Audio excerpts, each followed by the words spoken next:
Hey, salut, bienvenue sur le podcast AGB. Cette semaine, sur l'émission, j'ai reçu Matt Boulay. Matt, c'est quelqu'un qui a beaucoup œuvré dans le monde de l'entraînement avant de se diriger vers la posturologie. Alors, c'est vraiment la bonne personne pour venir nous jaser de ce domaine-là qui est pas trop connu, mais qui est tellement intéressant, tellement pertinent. C'est un peu le futur de l'entraînement selon Matt, puis je pourrais dire que je suis assez en accord avec ça, parce qu'on se rend compte que le développement qu'on a quand on est enfant, quand on est bébé, en fait, entre 0 et 1 an, va avoir des répercussions sur les mouvements, les patrons moteurs qu'on a à l'âge adulte. Puis souvent, ben, ces patrons moteurs-là, c'est les mouvements qu'on va faire dans le gym. Puis souvent, on va voir un mouvement comme le squat, que certaines personnes ont tendance à être en déséquilibre quand on va faire ce mouvement-là. Puis le premier réflexe d'un coach, c'est de donner des exercices correctifs pour activer les muscles qu'on voit qui sont plutôt faibles. Mais souvent, il faut creuser un petit peu plus loin que ça. Puis c'est ça le domaine de la posturologie, justement. Alors, si c'est un sujet qui t'intéresse, je te recommande fortement d'écouter ce podcast-là. C'est vraiment intéressant, honnêtement. J'ai tripé parler avec Matt. C'est quelqu'un euh, il est tellement le fun à entendre parler. Puis on est capable de faire plein de liens là, avec les sujets qui viennent nous jaser dans le podcast. Alors, je te souhaite une bonne écoute.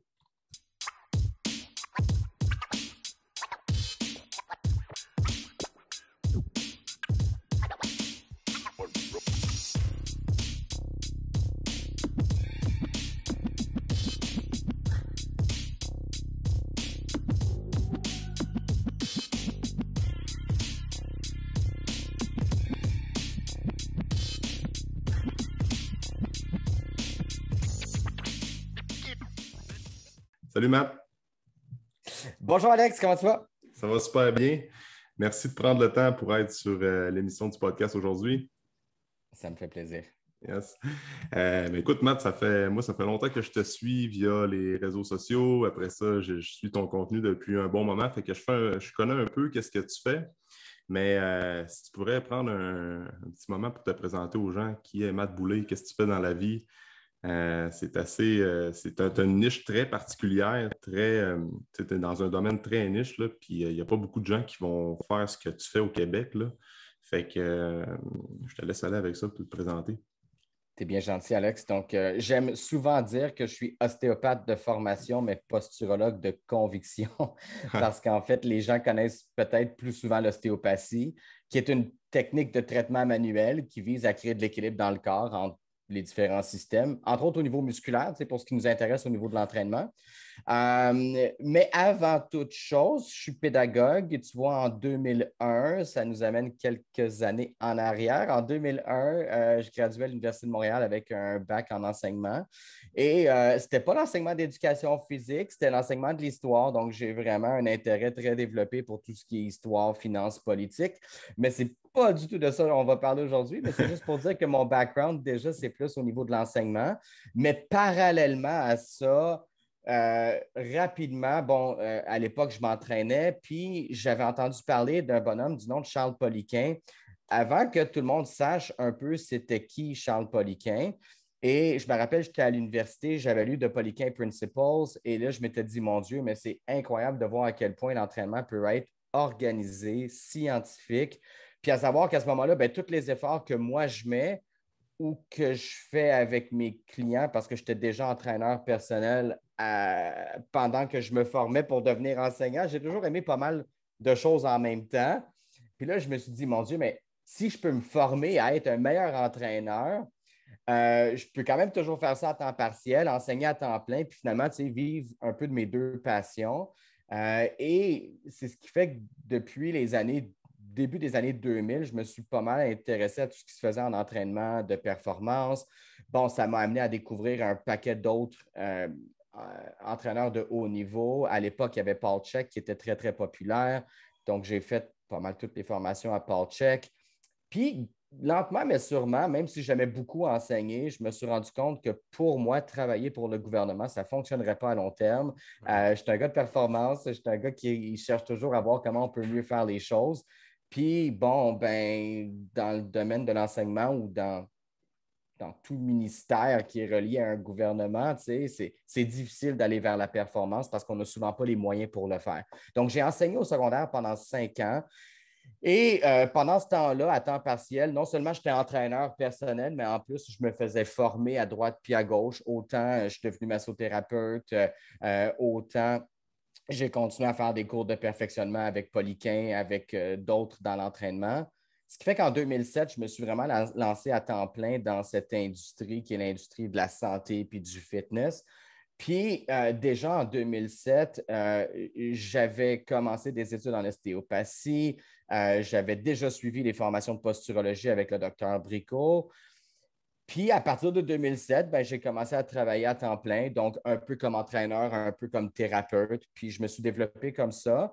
Et j'ai eu la chance de côtoyer différents types de clientèle, entre autres, oui, des athlètes de haut niveau, mais ce qui m'a fait triper le plus dès le départ, c'était peut-être plus les clientèles plus vulnérables. Donc, par exemple, des personnes âgées, des enfants. Mais en date d'aujourd'hui, tu sais, au final, ben, autant il y a des athlètes olympiques qui me consultent, autant il peut y avoir des enfants avec des troubles d'apprentissage. Parce que la posturologie, qui est mon outil principal de travail, comme elle cible le cerveau, ben, le type de résultat auquel on peut espérer, c'est quand même que oui, entre autres, des résultats au niveau de la posture, mais aussi des résultats au niveau de la performance cognitive, puis même au niveau de la gestion du stress. Ça fait qu'en date d'aujourd'hui, j'ai une pratique qui est très, très holistique, puis qui attire, dans le fond, différents types de profils, différents types de clients, mais qui ont tous comme pour objectif de vouloir améliorer leur capacité. Puis c'est un peu comme ça que je travaille depuis maintenant plusieurs années. Donc oui, comme ostéopathe, euh, à- en termes de titres que les gens reconnaissent peut-être plus, mais définitivement en posturologie de façon plus concrète. Dans ta pratique, oui. Ouais. Puis c'est ça qui t'a amené aussi à fonder Institut IP qui roule quand même depuis une couple d'années, je pense. Oui, Quand ça a depuis débuté, ça? 2016. Donc, 2016, ouais. 5 ans maintenant. Ouais. Ouais. L'Institut IP, oui, parce que moi, j'utilisais avec mes propres clients des exercices qu'on peut dire des exercices neurologiques qu'à peu près personne ne comprenait. Puis c'est normal, on n'a pas été formé comme ça. Tu sais, quand je regarde là, les cursus de formation qui sont disponibles, autant à l'université qu'à l'extérieur des murs d'une université. Là, tu sais, quand je regarde les facultés de kinésiologie, par exemple. On voit pas ça Euh, pantoute. non, puis c'est un peu normal parce que c'est plus comme dans la réhabilitation, mais tu sais, c'est pas Mhm. non plus de la réhabilitation de douleur ou de blessure. Donc, c'est comme s'il y avait à ce moment-là, euh, c'est comme si ce n'était pas exploré par personne. Sauf que la neurologie fonctionnelle, qui est vraiment à la base des enseignements de l'Institut IP, c'est un courant post-gradué, surtout connu par les chiropraticiens et surtout aux États-Unis. Mhm. Ce qui arrive, c'est que ces gens-là, ces professionnels-là vont utiliser ces exercices-là, ces techniques de travail pour des gens qui, des fois, peut-être ont des problèmes de santé, mais l'Institut IP a voulu utiliser l'essence de ces méthodes-là, puis de les appliquer à la performance. Et c'est vraiment ce qui fait que l'Institut IP est tout à fait particulier, c'est que c'est de la neurologie fonctionnelle, mais pour la performance physique. Et ça, on est pas mal les seuls à le faire, je te dirais, comme on le fait. Puis depuis quelques années, ben, c'est même en fait pas mal plus en Europe qu'on le fait, je te dirais, Ouais, qu'au Québec. ouais. On est dans 3 pays européens, France, Belgique, Suisse. Et ça, en peu d'années, là, ça a vraiment développé beaucoup plus vite là-bas. Ouais, hein. Oui, puis avec aussi un volume, tu sais, autant en termes du nombre de cours qu'on offre en Europe. Bon, c'est Mhm. sûr qu'il y a eu une pause depuis 1 an et demi, mais sinon, à toutes les 6 semaines, j'étais en quelque part en Europe pour donner une formation. Donc, ça s'est vraiment, là, depuis 4 ans en Europe, développé très, très rapidement. Mais on a aussi, avec la pandémie, on a commencé à donner par Zoom des cours pour les Américains. Donc, on a maintenant une soixantaine d'Américains qui ont fait au moins un cours d'Institut IP. Mhm. Parmi ceux-là, il y a des préparateurs physiques pour des équipes de la Ligue nationale de football. Donc, OK. on est vraiment allé, ouais, on est vraiment allé chercher du haut niveau aux États-Unis.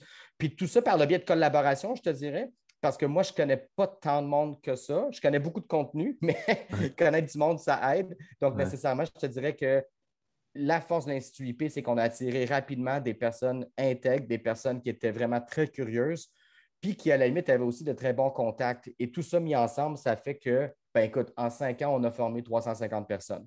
Ouais, c'est ça. C'est quand Donc, c'est même, quand c'est très même, bon, là.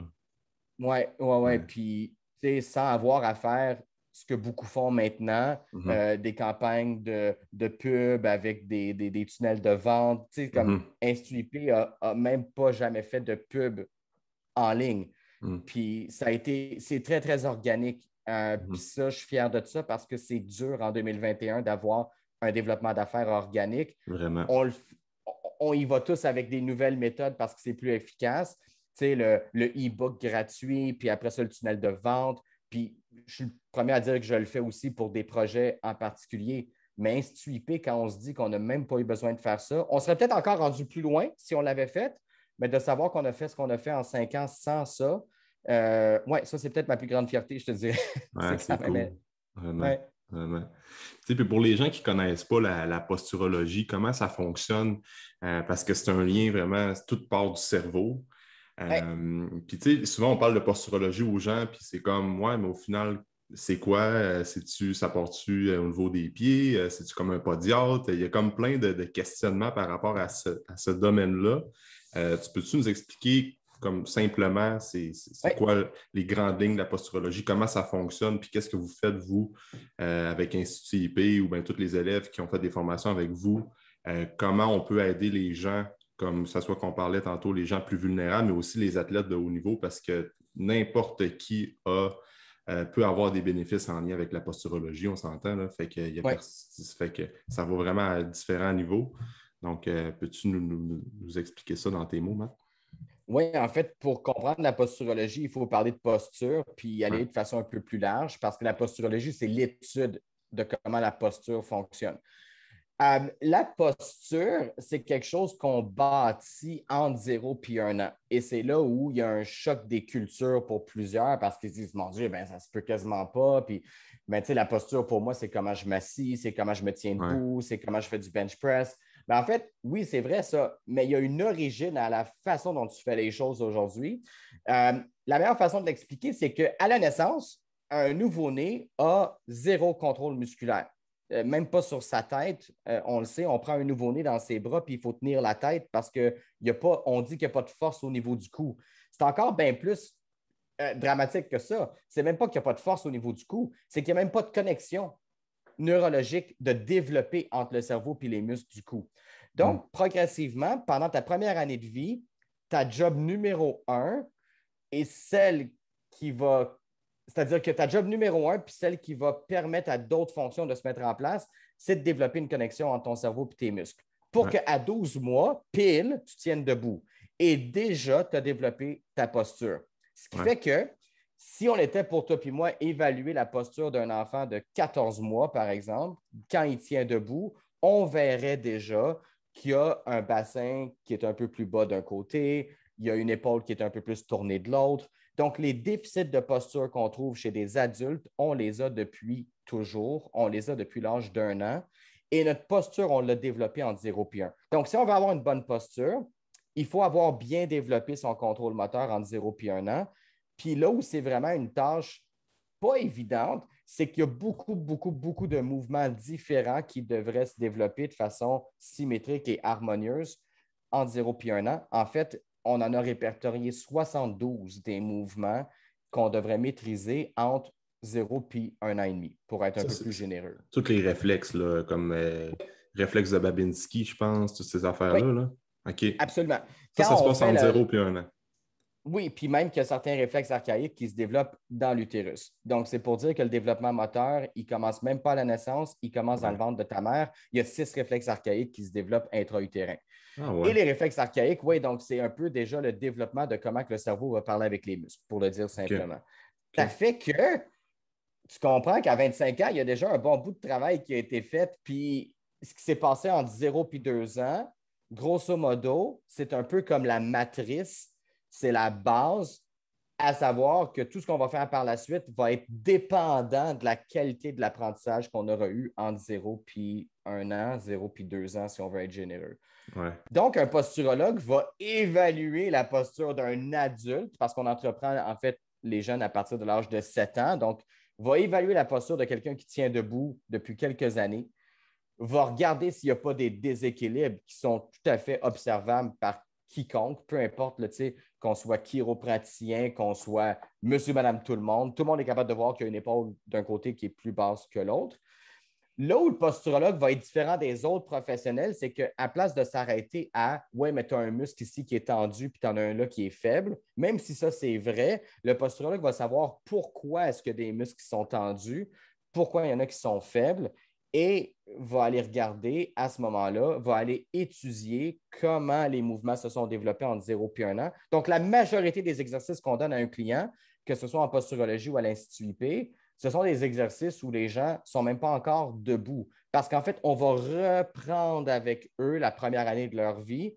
Puis comme on les connaît, les 72 mouvements, puis qu'on sait dans quel ordre ils devraient être maîtrisés, c'est quand même assez facile de mettre en place un protocole de posturologie parce que toi puis moi, on est tous les deux des êtres humains, puis nos ancêtres ont tous les deux 7 millions d'années sur la planète Terre.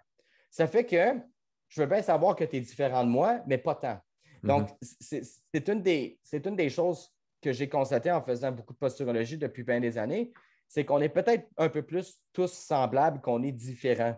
Et je le pense at large, tu sais, comme on aime dire, ah, tu sais, vacciné, pas vacciné, moi je vote pour un, moi je vote pour l'autre. Oui, oui, on est bien tous différents, mais au final, honnêtement, on a pas mal toute la même biologie, on a tous les mêmes mécanismes posturaux. Puis en 0 puis 2, on a pas mal tout en commun qu'on n'a pas développé de façon optimale ce système-là parce que, par exemple, dans les pays industrialisés, c'est très difficile de développer 72 mouvements. Tu sais, par exemple, le siège d'auto, c'est un nécessaire absolu si on veut prendre un enfant puis l'amener du point A au point B dans une voiture, mais ce n'est pas non plus physiologique de mettre un enfant dans un siège de voiture. Ouais. Ça brime un peu le développement moteur. Mm. La recommandation officielle en médecine, c'est de mettre les enfants sur le dos.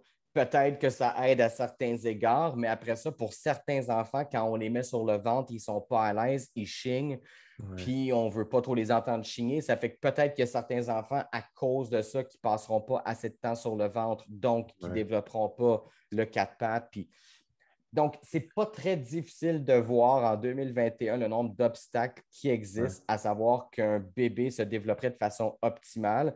Puis si c'est vrai pour 2021, c'était quand même vrai quand moi j'étais jeune en 1978, mais honnêtement, ça s'empire. Puis il y a depuis un certain temps ça qui vient empirer la donne. Ben, tu sais, un enfant qui ne peut pas marcher, mais qui a un téléphone dans les mains, il faut penser qu'il y a quelque chose de vraiment étrange qui s'est passé parce qu'on développe de la motricité avec les doigts après avoir développé de la motricité avec les épaules. Donc, de donner un téléphone à un enfant de moins de 2 ans qui sait comment d'ailleurs l'utiliser, c'est sûr qu'au niveau de l'ordre dans le développement moteur, ça vient à créer des problèmes. Et ça, oui, ça crée même des déficits de posture qu'on va par la suite récupérer chez un adulte qui consulte un posturologue quelques années plus tard. Ouais. Hey, ça, c'est fou pareil parce que j'étais un peu là-dedans en ce moment, là, justement, ça m'intéresse de plus en plus parce que je vais le vivre dans les prochains mois, là, mais puis en même temps, je t'avais déjà entendu dire que la course à l'enfant qui marche le plus rapidement sur 2 pattes, ben ça peut nuire aussi à leur développement parce qu'avec l'arche du pied, si je ne me trompe pas, l'enfant, il faut qu'il rentre, il faut qu'il suive son développement normal à lui, là. Mais c'est vrai aussi que en 2021, souvent, c'est comme la mère va être en congé maternité ou bien souvent le père, il faut qu'il retourne travailler tout de suite. Même la mère, des fois, il y en a qui sont un peu plus carriéristes, qui ne prennent pas des longs congés. Fait que là, c'est comme on met tout de suite l'enfant en garderie ou on ne passe pas trop d'enfants entre le 0 et 1 an avec on passe un peu moins de temps parce qu'on a tellement d'autres choses à penser, d'autres choses à faire que là, finalement, c'est tout le temps la facilité puis de rendre la vie le plus facile possible. Ça, je comprends, mais en même temps, plus ça va aller, plus il va y avoir des nouvelles, des nouveaux, pas des jouets, là, mais des nouvelles technologies pour faciliter encore plus la vie des parents parce qu'on est dans un mode de vie encore plus go, go, go. Mais ça va faire en sorte que les développements moteurs des futurs enfants, ça va être encore, je ne sais pas si tu vois une tangente à ce niveau-là. Là. C'est-tu encore pire? C'est-tu de génération en génération, probablement qu'il y a de plus en plus de problèmes en lien avec la posturologie? Il y a de plus en plus de problèmes posturaux, il y a de plus en plus de problèmes au niveau des troubles de comportement puis d'apprentissage. Puis les deux sont vraiment directement reliés. Là. En fait, il y a pas mal d'études qui commencent à faire des liens de plus en plus pointus entre le développement moteur puis le développement cognitif et émotionnel. Donc, ce qu'on essaie de sauver entre 0 et 2, justement, en essayant de faire plus que moins, dans le sens où on ne peut pas changer la nature si rapidement, puis autant rapidement qu'on essaie de le faire dans les dernières années. Mhm. Un enfant, c'est programmé pour que ça tienne debout en 12 mois et optimalement, ça bénéficie de l'allaitement pendant 12 mois. Après, loin de moi l'idée de vouloir partir un débat à savoir si on devrait ou non allaiter. La seule chose que je vais dire, c'est que le génome humain a évolué sur 6 mois d'allaitement à temps plein et 3 ans d'allaitement à temps partiel. J'ai bel et bien dit 3 ans d'allaitement à temps partiel. Après, ce n'est pas une prescription que je donne à quiconque. Je fais juste dire que si on est ici aujourd'hui et qu'on a la chance de parler de ce sujet-là, c'est parce que ça a été fait avant nous. Alors après, moi, je veux bien que les gens prennent les décisions qui sont les leurs puis avec lesquelles ils sont confortables. Mais je pense que si les gens savent un peu comment on s'est rendu ici, puis c'est vrai au niveau nutritionnel, c'est vrai au niveau du développement moteur, c'est vrai au niveau des habitudes de vie, ce que je me rends compte, c'est que plus qu'on s'éloigne de ce qui fait qu'on est ici aujourd'hui, moins on est heureux, moins on fonctionne à haut régime, puis plus on se pose des questions à savoir pourquoi on est rendu là. Puis entre autres, on le voit avec les enfants à l'école, c'est de plus en plus difficile pour les enseignants, puis c'est quelque chose que je connais de près. On a de plus en plus de cas d'élèves qui sont problématiques, puis oui, c'est multifactoriel, mais vraiment entre 0 et 1, entre 0 et 5 et 6 ans, c'est vraiment là où ça se passe. Et puis, quand on essaie de couper rond à droite puis à gauche, ben Mhm. après, il y en a qui s'en sortent très bien parce qu'il y en a toujours qui s'en sortent très bien. Tu sais, puis c'est souvent l'argument qu'on me donne. Ouais, mais tu sais, moi, je n'ai pas allaité mon enfant puis il est vraiment top shape. Ben oui, tout est possible. Je veux dire, Guy Lafleur a joué au hockey toute sa carrière en fumant entre deux périodes, en portant pas de casque, puis en sortant aux danseuses puis en buvant de la bière. Mhm. Donc, ça n'a C'est ça. pas empêché Guy Lafleur de devenir Guy Lafleur. Sauf que tu le sais à quel point c'est compétitif, surtout aujourd'hui, dans le hockey professionnel. Les gars sont tous sur le shake de protéines, sur l'entraînement pendant l'été, puis ils se couchent de bonne heure pendant la saison. Puis s'ils ne font pas ça, ben ils sont peut-être déjà rendus dans les mineurs, puis pas dans les majeurs. Ouais, Tu sais, exactement. donc, règle générale, je pense qu'on peut bénéficier du fait que si on faisait un peu plus comme nos ancêtres, on serait en meilleure condition. Puis, entre autres, au niveau du développement moteur, c'est tout à fait ça, en fait. On veut tellement que les choses aillent vite que, oui, comme tu l'as dit, un enfant, maintenant, les parents sont souvent fiers de dire, oh, le mien a marché à 8 mois.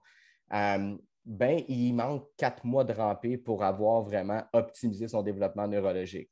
Mhm. Ça fait qu'il faut juste que les choses se fassent dans le temps où ils sont supposés se faire. Mhm. Mais on est pressé. Puis après ça, on se demande pourquoi on est stressé. Je trouve ça fascinant. Tu sais. Je me dis, si on se permet de dire que ça prend 12 mois pour un enfant à tenir debout, puis qu'on se donne ce 12 mois-là, puis qu'on apprécie les étapes de ce développement à place de juste essayer de se Ouais, grouiller. ouais, Euh, c'est ça. ouais. Je trouve qu'on est dans un, Mm. puis la pandémie a peut-être aidé un peu. Tu sais, la pandémie nous a tous forcé un peu à ralentir, mais dès que les choses vont reprendre, si j'ose Mm. dire normalement, je suis pas mal sûr qu'on va avoir oublié Mm. certains des apprentissages qu'on va peut-être avoir fait au niveau de Mm. laisser les choses être comme elles le sont. C'est ça. Et c'est comme tu fais un lien justement qu'il y a des générations comme notre génération, puis les futurs, on est de plus en plus, il y a de plus en plus d'anxiété, de stress, puis ça s'en va pas en diminuant. Fait que c'est sûr que ça part de quand tu es jeune. Tu sais, si les parents sont pressés dans ta première année de ta vie, mais automatiquement dans toutes les autres années qui vont suivre, mais tu vas avoir tout le temps l'impression d'être pressé dans ton développement, puis là, ça crée de l'accumulation, puis là, c'est le stress puis l'anxiété qui de.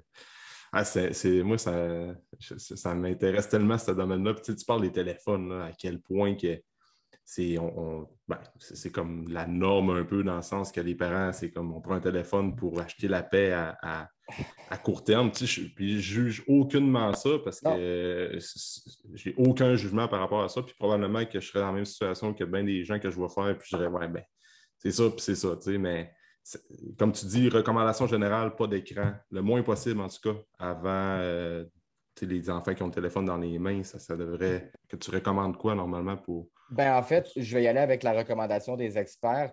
Puis c'est rare qu'il y ait un consensus. Tu sais, en science, tu le sais, Ouais, puis en entraînement, c'est encore. Tu sais, ouais. oui, l'entraînement, c'est de la science, mais tu sais, on n'a pas assez d'études souvent d'entraînement pour dire ça, c'est sûr que tu sais, telle Ouais, ouais, ouais, technique c'est donne ça. ça. Là.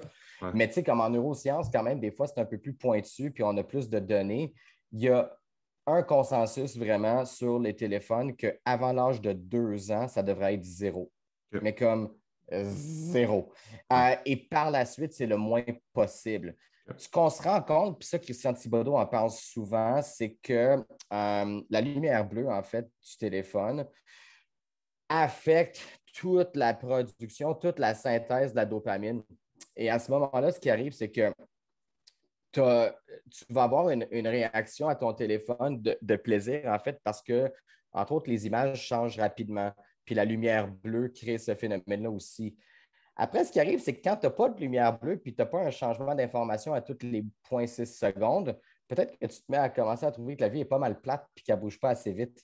Et il est là le décalage. Puis, tu sais, moi, je me dis, après, les enfants qui, après ça, vont à l'école puis qui ont à écouter un enseignant pendant 50 minutes, parce que c'est souvent des périodes de 50 minutes, là. Mon Dieu, mais c'est interminable. Mais je comprends que c'est interminable. Ça donne une nouvelle information à toutes les 4 secondes. 50 minutes, tu n'y arrives pas. Donc, il y a toute une détox dont on parle de plus en plus, je pense, qui peut puis qui devrait être faite au niveau de tout ce qui est là, téléphone cellulaire. Tu le vois, des gens, justement, des fois, là, vont faire des publications sur les réseaux sociaux pour dire que pour la fin de semaine, ils vont décrocher. Puis je suis le premier à le faire maintenant aussi. Là, quand je sors avec la famille, ma blonde le sait, là, elle ne me demandera jamais de checker quelque chose sur mon téléphone. Je ne l'ai pas avec moi. Parce que je suis le premier à dire que moi, je suis sensible à ça, puis que je suis toujours à vouloir savoir ce qui se passe, surtout que j'aime beaucoup la politique. Ben, tu sais, tu as toujours des nouvelles qui sortent maintenant 15 fois par jour, là, que ce soit fédéral, canadien, américain. Ben, je Surtout pourrais être plugué depuis... là-dessus. Surtout Ben oui, tu depuis... sais, c'est fou, là. depuis les Ouais. dernières années, c'est encore plus vrai, Ah ça. ouais. Donc, pour moi, la solution, c'est comme pour un alcoolique. Tu sais, si tu as de la misère avec l'alcool, tu ne fais pas exprès d'aller dans un bar. Ouais. Ben, moi, j'ai de la misère à ne pas être là-dessus à toutes les 2 secondes. Ben, quand je ne veux pas l'être, je le laisse chez nous. Puis là, ben, Mhm. si j'ai la tendance de vouloir aller checker quelque chose, ben, je ne peux pas, je ne l'ai pas. C'est ça. Donc, pour un enfant, imagine, j'ai 42 ans, puis j'ai 3 business. Donc, si moi, j'ai de la misère, puis j'ai des objectifs de carrière, imagine un enfant qui n'a aucun autre but dans la vie que d'avoir du plaisir à court terme. Tu es Mhm. fini, là. Tu C'est es ça. complètement mort. Mhm. Donc l'idée, c'est de ne pas introduire le téléphone. Puis oui, mais c'est ça qui arrive. Tu sais, on dit oui, mais ça fonctionne. Mais tu n'es pas supposé être capable de calmer un enfant d'1 an et demi. Mhm. Ouais. Moi, c'est ça la question que je pose aux parents. Si ça fonctionne si bien, c'est pas un peu dangereux? Mhm. Ouais. Tu sais, tu mets un kid là-dessus, là, puis ils sont de même, là, puis ils ne bougent plus. Là. Mhm. Mais ça, en soi, là, moi, ça me rend Ouais. nerveux Ouais. parce que c'est un peu comme l'effet que tu pourrais avoir comme adulte sur certaines drogues. Mhm. Ouais, tu te sens comme Superman quand tu fais de la coke. Tu n'es pas supposé te sentir comme Superman. Puis Mhm. quand tu arrêtes d'en faire, si tu veux encore retrouver ce feeling-là, puis que tu ne le retrouves plus dans ton moi intérieur, tu fais quoi? Ben, tu refais de la coke. Ouais, c'est ça. Fait que Ouais. ça a l'effet de drogue puissante sur les enfants des téléphones cellulaires au niveau neurotransmetteur, au niveau motivation, mais aussi au niveau même juste développement moteur. Ils deviennent très bons de façon avec la motricité fine, mais ils n'ont pas de tonus. Puis Mhm. on le voit après, on va dire, ouais. Puis après, ce qui arrive, c'est qu'on va regarder les adolescents, puis on va dire, ouais, mais ils ne sont pas motivés, puis ils sont tout croches. En fait, ils ne sont pas motivés parce qu'ils sont tout croches, puis ils sont tout croches parce qu'ils n'ont pas développé le tonus dans les muscles du dos, Mhm. parce que très rapidement dans leur vie, ils sont venus très bons à faire ça et pas assez à faire ça.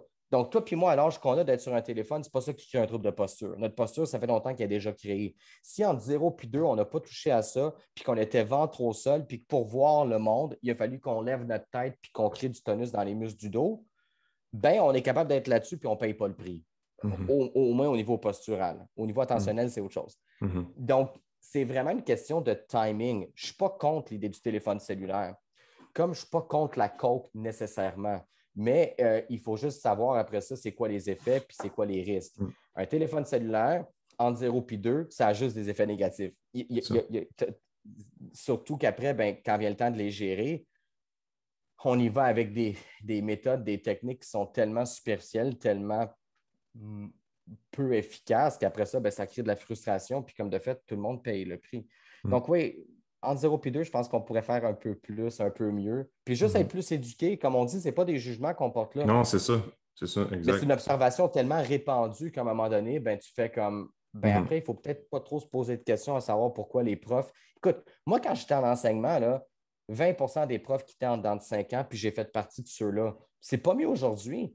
Tu sais, Ouais. quand le gouvernement se met à augmenter les salaires de 6 là, dans une nouvelle convention collective, je ne connais pas grand monde, moi, qui fait 6 de plus de salaire garanti en 2021, mais ils n'ont pas le choix parce qu'il n'y a pas assez de profs, il n'y a pas assez de nouveaux intéressés, puis il y en a trop qui quittent la profession, un peu comme en santé quand on regarde les infirmières, puis les auxiliaires, puis tout ce monde-là, dans le fond, qui font comme, finalement, c'est parce que ça ne m'intéresse pas, puis c'est pas assez payant.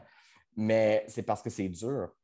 C'est très dur, puis c'est de plus en plus dur avec les élèves qui sont de moins en moins, on va dire, compétents. Ils ne sont pas méchants, ils ont de la misère. Ils ont de la misère à être attentifs, ils ont de la misère à apprendre. Puis honnêtement, posturalement, c'est oui. Moi, ce que je vois, c'est, puis j'en vois des enfants dans ma pratique, c'est quand même de pire en pire. Puis le Ouais, c'est type de ça. déséquilibre qu'ils ont sont moins logiques qu'ils l'étaient quand j'ai commencé il y a peut-être une quinzaine d'années.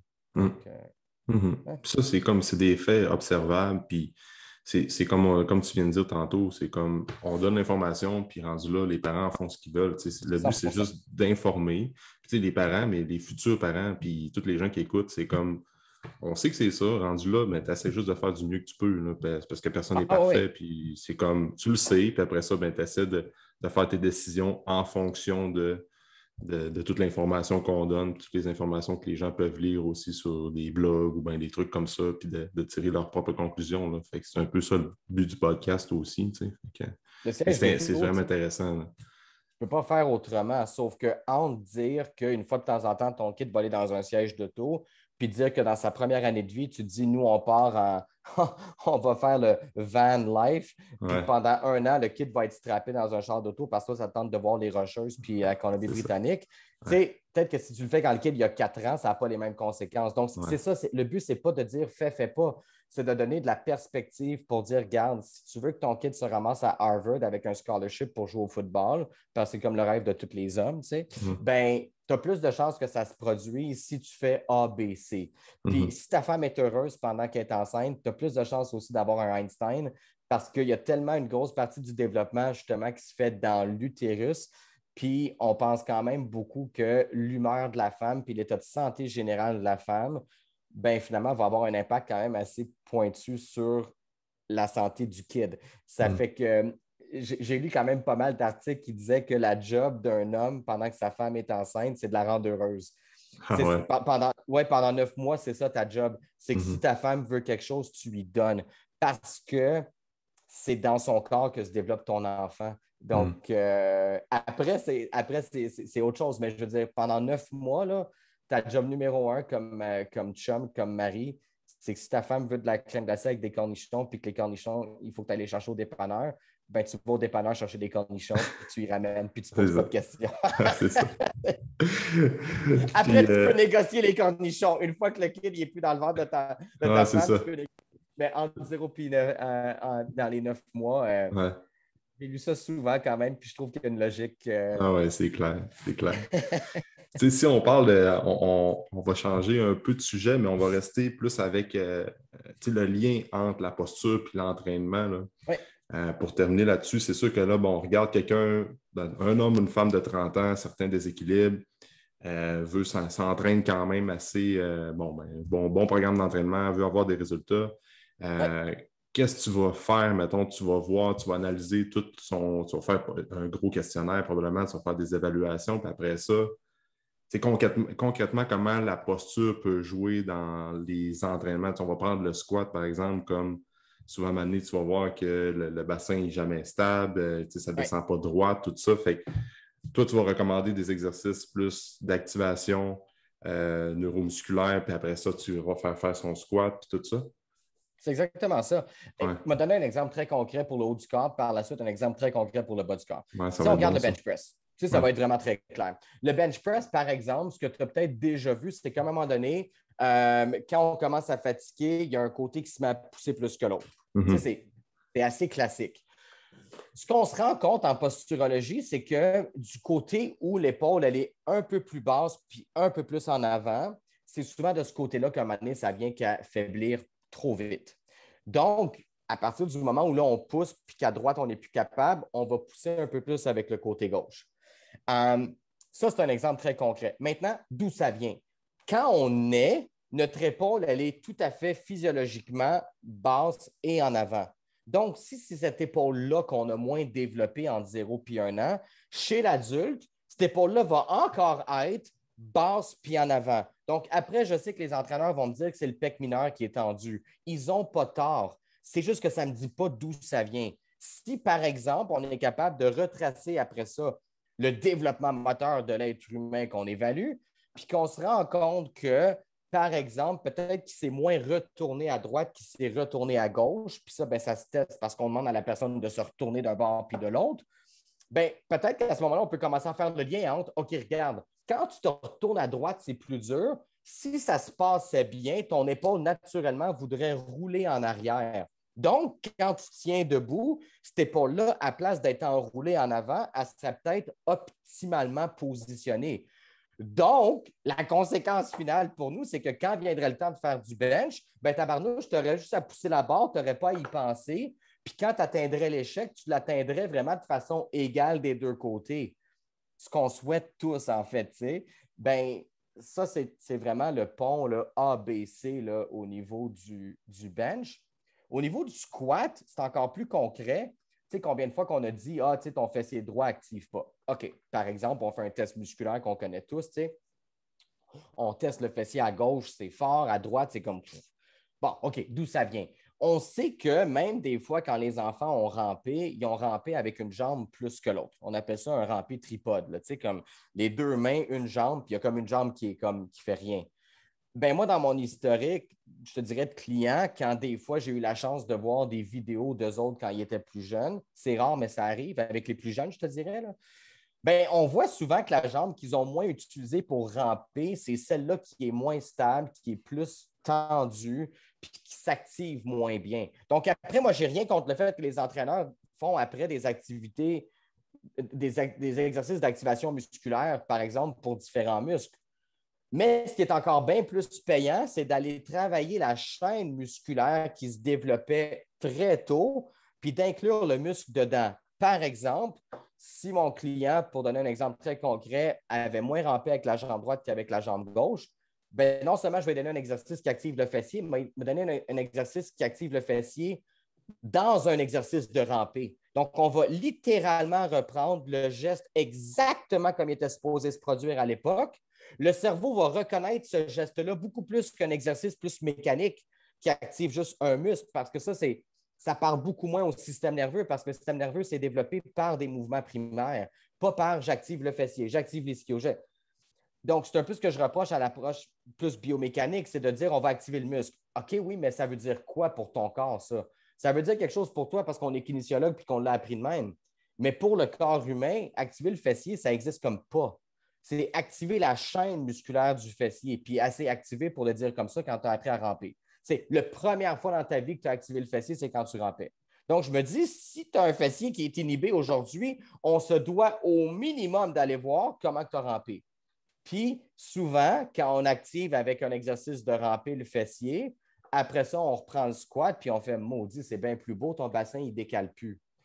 Et ça dure dans le temps. Tandis que si on fait des exercices plus biomécaniques exclusivement pour aller chercher juste ce muscle-là, ben, on a un peu toujours à le refaire pour avoir toujours un peu le même résultat. Puis à un moment donné, on a un manque de motivation parce qu'on se dit que finalement, ça va marcher si on fait du 8 RM, mais dès que je mets 3 RM, ça chie pareil. C'est pas le cas quand on fait du neurodéveloppemental. Ouais, Ça ne c'est chie ça. plus quand tu fais du 3, du 2 ou, si j'ose dire, du 1 RM. Ouais. Parce que tu es allé à la cause. Donc, tu sais, honnêtement, ça, je l'ai testé sur moi, là, parce que j'aime un peu, tu sais, un peu comme Poliquin à l'époque, aimait son propre laboratoire, puis Dieu sait que ça n'allait peut-être pas aider à long terme, là. Mais tu sais, il essayait toutes les protocoles, tu sais, Charles, il essayait tous les protocoles sur lui-même, là, puis tu sais, Ouais. peux comme, tu peux comme pas avoir autre chose que du respect pour ça parce que tu te dis, mon Dieu, si Charles te disait quelque chose, c'est parce qu'il l'avait essayé sur lui-même. Ben, moi, je sais que je suis comme ça avec mon entraînement. Puis c'est pas pour rien que depuis 1 an, je fais plus du powerlifting que du bodybuilding. Ben, parce qu'entre autres, je m'étais dit, le vrai test, c'est non seulement de me mettre à un entraînement régulier avec des charges intéressantes, c'est de me mettre à un entraînement régulier avec des charges les plus lourdes possibles. C'est comme ça que je vais voir si mes propres protocoles que j'utilise pour moi et mes clients tiennent la route. Puis comme de fait, ben, tu vois, j'étais avec Yannick Morin depuis quand même peut-être 6 à 8 mois. Là. Puis il y a bien des fois là-dedans qu'on fait du 3RM, du 4, du 1. Puis tu sais, je veux dire, j'ai vraiment zéro symptôme. Puis j'ai 43 ans dans 3 jours. Et quand j'avais 25 ans, je ne pouvais même pas rêver de faire ces protocoles-là parce que même de faire des phases intensification, volume, bodybuilding, juste ça, ça me pétait en deux.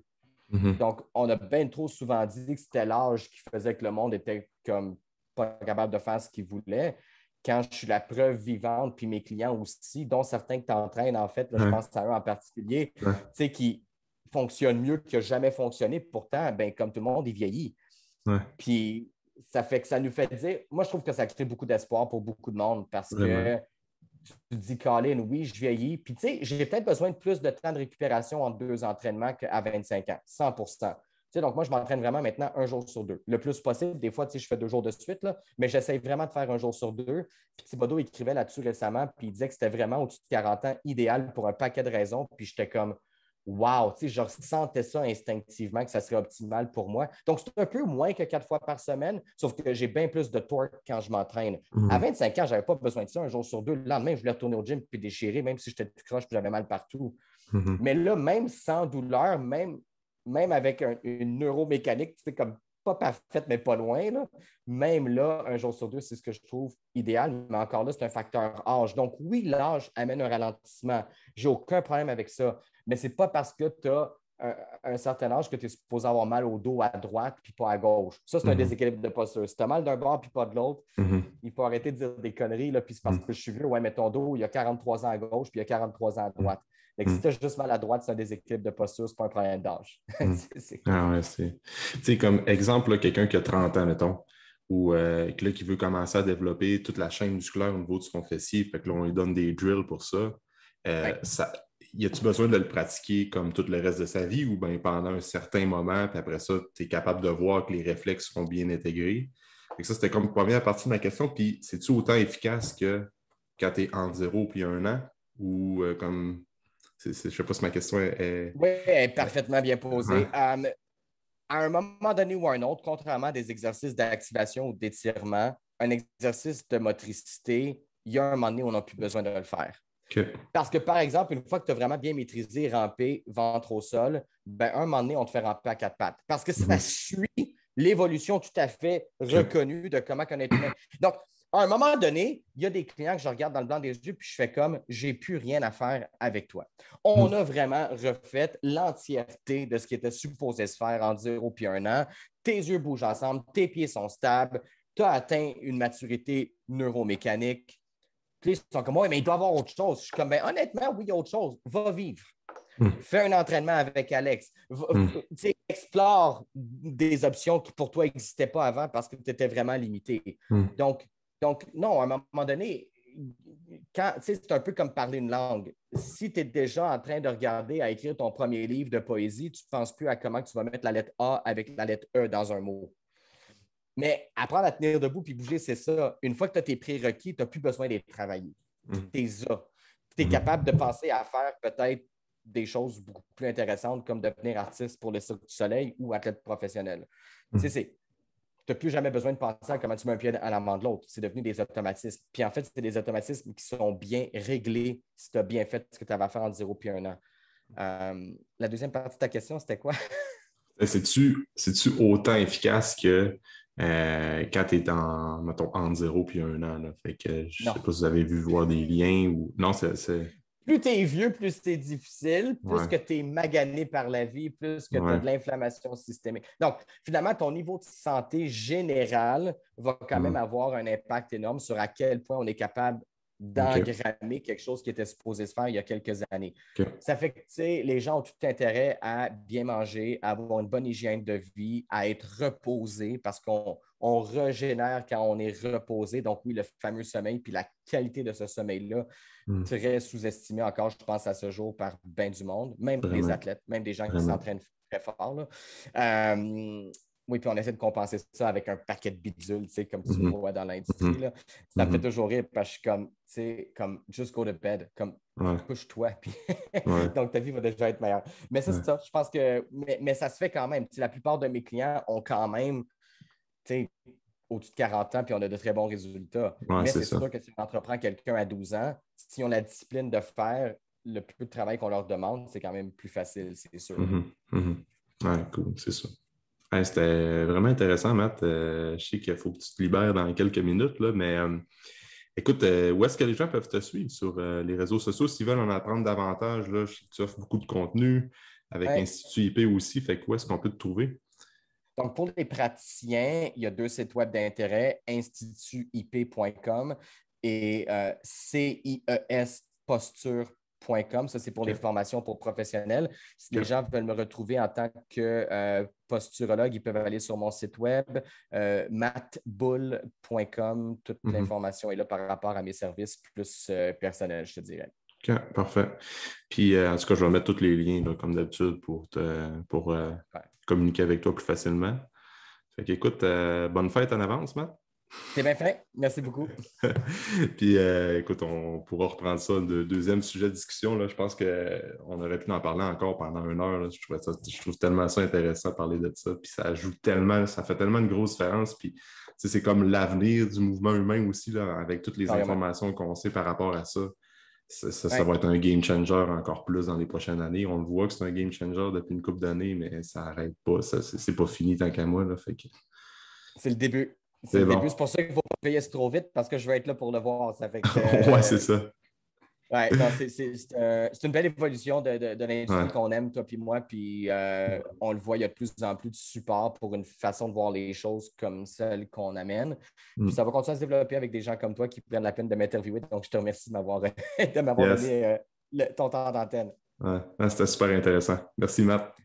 On se voit bientôt, Alex. Yes. Ciao. Ciao. Merci beaucoup pour ton écoute. Pour tout commentaire, suggestion de sujet ou d'invité, tu peux communiquer avec moi via message privé. N'oublie pas d'aimer, de partager et de recommander le podcast, c'est grandement apprécié. On se rejoint dans un prochain épisode.